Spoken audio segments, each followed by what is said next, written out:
Christian Bale. Christian Charles Philippe Bell, né le 30 janvier 1974 à Haverford-West, Pays de Galles, Royaume-Uni. Il a commencé sa carrière en apparaissant dans des publicités à la télévision. Mais en 1984, il a aussi joué dans une pièce de théâtre, appelée The Nerd, aux côtés de l'homme qui deviendra Mr Bean. Il débute sa carrière au cinéma à l'âge de 13 ans. D'abord dans un film fantastique russe, Myun Min Myo, où il sera Myung Myung. On sent que tu as les problèmes psychologiques. Il obtient également son premier rôle important dans le drame historique de Steven Spielberg, L'Empire du Soleil. Alors que 2 années se sont écoulées, on le retrouvera dans le rôle du fils Fastal, dans le biopic Henri V, en 1990. Il fera la rencontre du capitaine Billy Bond dans Treasure Island. Il jouera le rôle de Jim. Un an après, il fait une apparition dans le film policier Les Chandelles Noires. Mais c'est en 1992 que Christian Bale se met au chant et à la danse dans le film musical New Size, où il est dans la peau de Jack Kelly. Le film est inspiré de la grève des enfants livreurs de journaux en 1899. Après ce film musical, il fera uniquement du dramatique, en commençant par le film historique Swing Kid, où il jouera le rôle d'un jeune Allemand. En 1994, dans la peau de Theodore Laurie Lorenz, dans la seule et unique adaptation Les 4 filles du Docteur March. La même année, dans Le Prince de Jutland, dans le rôle Hamlet. Et même dans un Disney où il prêtera sa voix à Thomas, dans Pocahontas, une légende indienne. Il reprendra cette routine en 1996, dans Portrait de femme, où il sera Édouard Rosier. Et on le retrouvera également dans le thriller-drame L'Agent Secret. En 1997, il fait une comédie, mais toujours dans le dramatique, dans Metroland. Un an après, il interprète un jeune journaliste gay. Journaliste gay?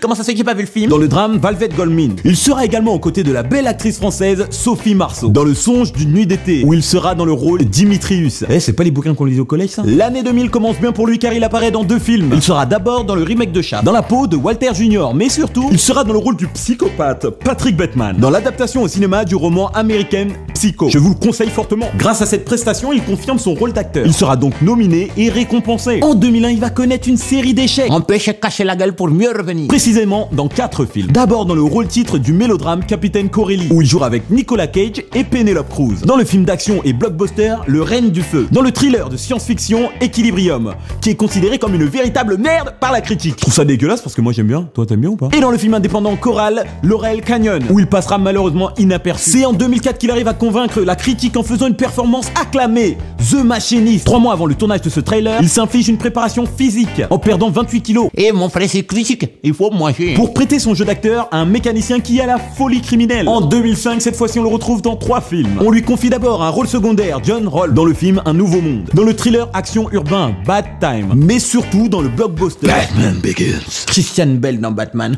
Emmène-moi dans ta cave, Batman. Réalisé par Christopher Nolan, qui lui permet d'accéder à une reconnaissance mondiale pour son interprétation de Bruce Wayne. Il reprend en 6 mois le poids qu'il avait perdu dans le film Machiniste. Un an après, il sera toujours aux côtés de Christopher Nolan pour le trailer fantastique The Prestige. Ce film, il est terrible et je vous invite à le voir. Bah après, c'est du Nolan, hein, c'est normal.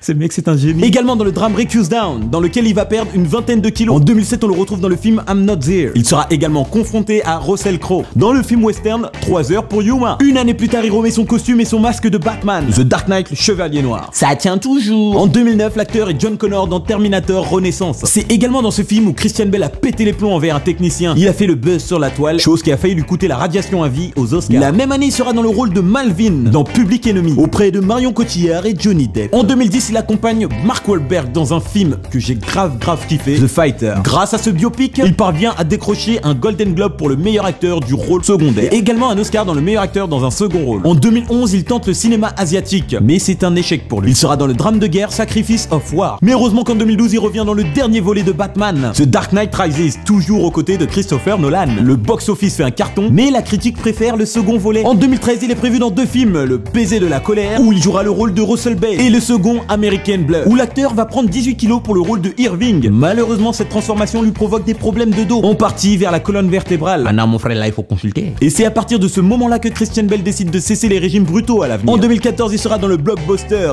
Exodus God and King, réalisé par le talentueux Ridley Scott. Et pour finir avec lui, en 2015, il sera dans The Big Shot, le casse du siècle. Il jouera Michael Burry et aura le rôle de Rick dans le film dramatique Night of Cup. T'étais pas pour le 6e épisode des Chocos. Je te dis à demain pour le 7e. Et ciao, cordialement partage.